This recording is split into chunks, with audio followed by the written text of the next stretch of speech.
everyone. So today we're going to continue to practice finding the main idea and looking at those details in a multi-paragraph text. So in a text we're going to have a topic, main idea, and details. And to find the topic of a text, we're going to look for words or phrases that are repeated, and that could be in the title and it could be in the text itself, and that will give us a good idea of what we're going to be reading about. And then in order to find the main idea of a text, we could ask ourselves, what is the whole text about? So what is the author trying to tell us about? And then to find the details that support the main idea, we're going to find the portion of the text where the author makes the point, and then we're going to ask ourselves, what reasons or details does the author give to support the point? Alright, so let's go ahead and practice finding details with a main idea already given. So if the main idea is Alexander Graham Bell is most famous for his invention of the telephone, we want to find the detail that doesn't give us information about his invention of the telephone. So we have detail 1, Bell invented a device that helped to find icebergs. Detail 2, the first words spoken over the telephone were by Bell in 1876. In detail 3, the Bell Telephone Company was formed in 1877. So which detail does not give us more information about Alexander Graham Bell is most famous for his invention of the telephone?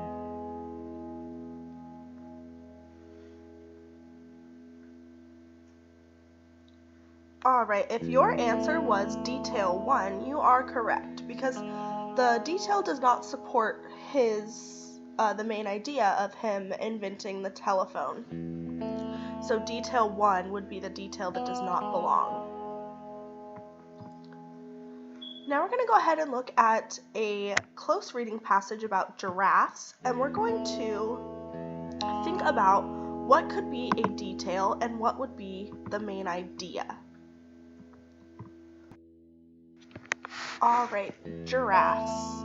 Do you think basketball players are tall? If a basketball player stood next to a giraffe, which one would be taller? The giraffe, of course. Giraffes are taller than any other land animal in the world. How tall? Male giraffes can grow between 15 and 19 feet tall.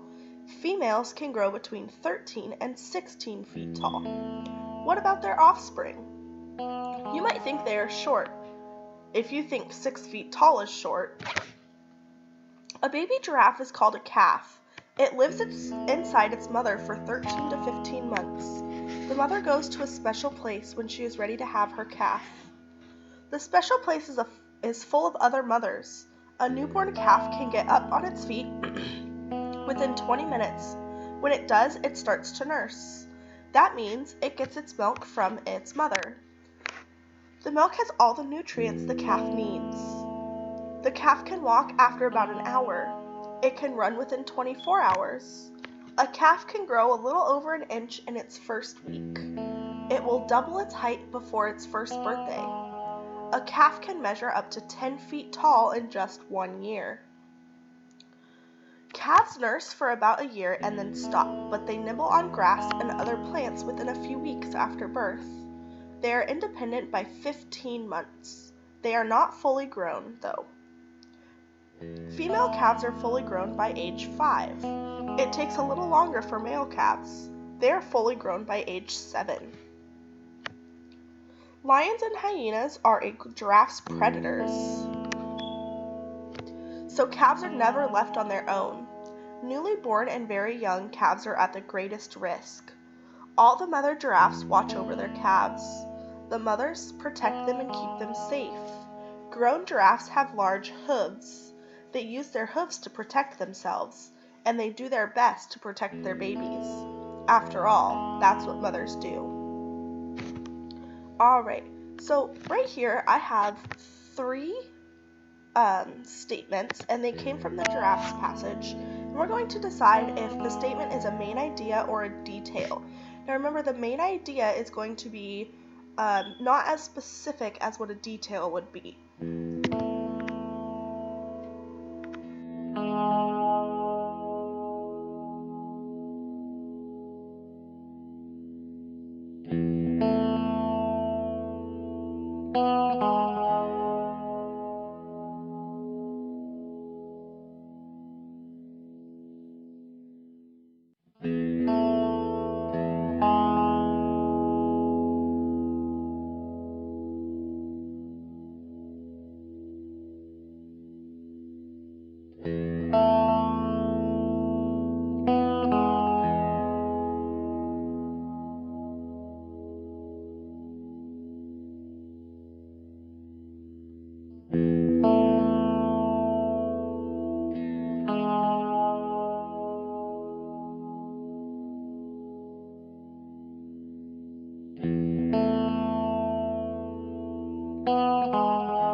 Alright, so what details helped you determine the main idea?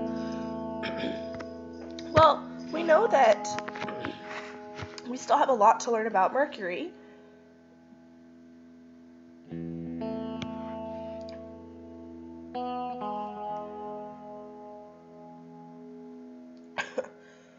But we know in paragraph 1 it tells us about...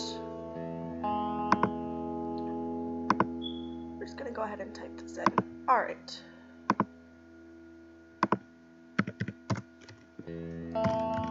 Paragraph 1 talks about Mercury as a planet. Paragraph 2 discusses what Mercury looks and feels like. And then paragraph 3 talks about how 2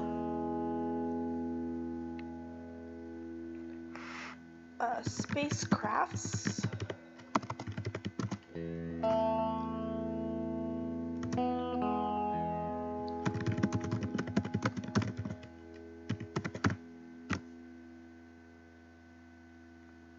but it doesn't give us all of the details. So that's how we know that there are a lot to learn about Mercury. Alright, so what is the main idea of paragraph 2? Alright, so paragraph 2, we have the indents, so we're going to count the indents, 1, 2, and paragraph 2. So Mercury is the smallest planet in our solar system. Mercury is rocky, the rocks make the planet gray, Mercury has craters, craters make it look like the moon. The craters are caused by comets and asteroids. Mercury has no rings or moons. The temperature on Mercury varies. It can be as cold as negative 280 degrees Fahrenheit at night. It can be as warm as 800 degrees Fahrenheit during the day, and there's no atmosphere, which means that there's no weather on Mercury. So is paragraph 2 talking about what Mercury looks like and its climate? Now its climate would be what it feels like. Mercury looks similar to the moon. Mercury's temperature can be very cold or very hot. Or Mariner 10 took photos of Mercury.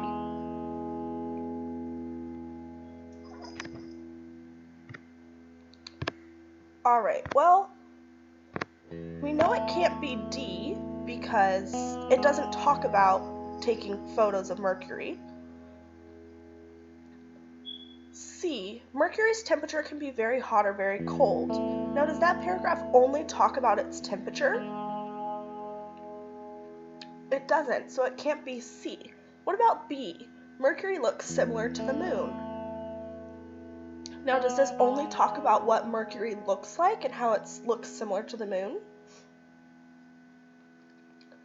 It doesn't. So let's look at A, what Mercury looks like and its climate.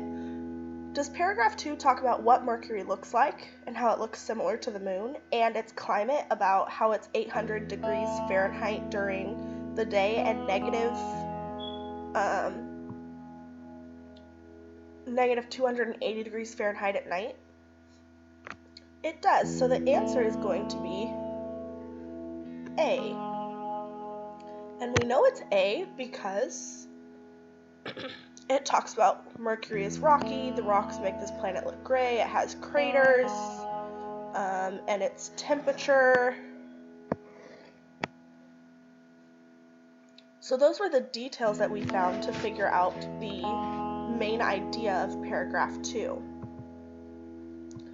Alright.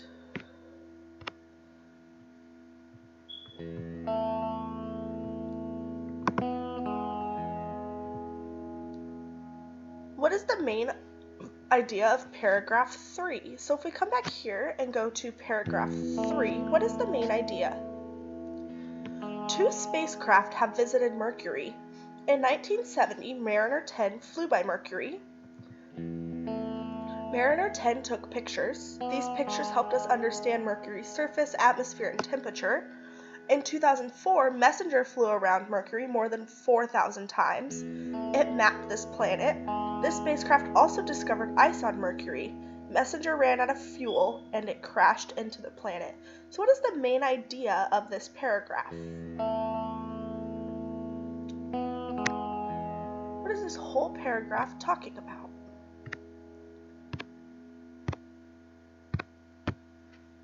This whole paragraph is talking about how 2 spacecraft have visited Mercury. So if we go here,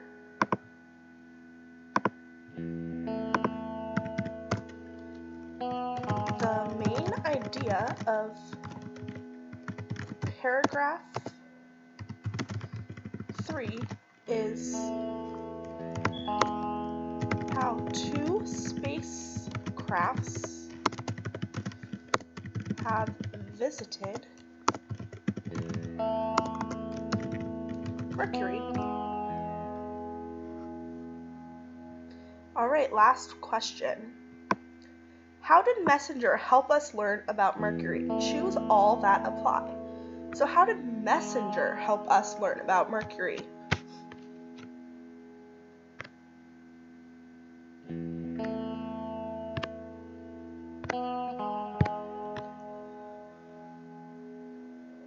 All right.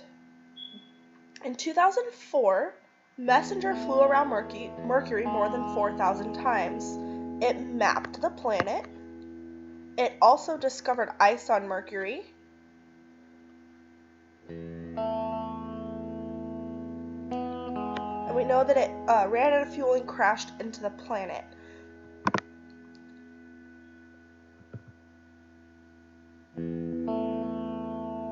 So what did we learn about Mercury? So Messenger mapped the entire planet. Would that help us learn anything?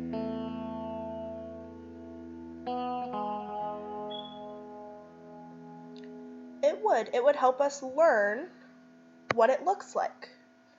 Messenger discovered ice on Mercury. That's also true. Messenger discovered ice on Mercury. Make this a little bit thinner.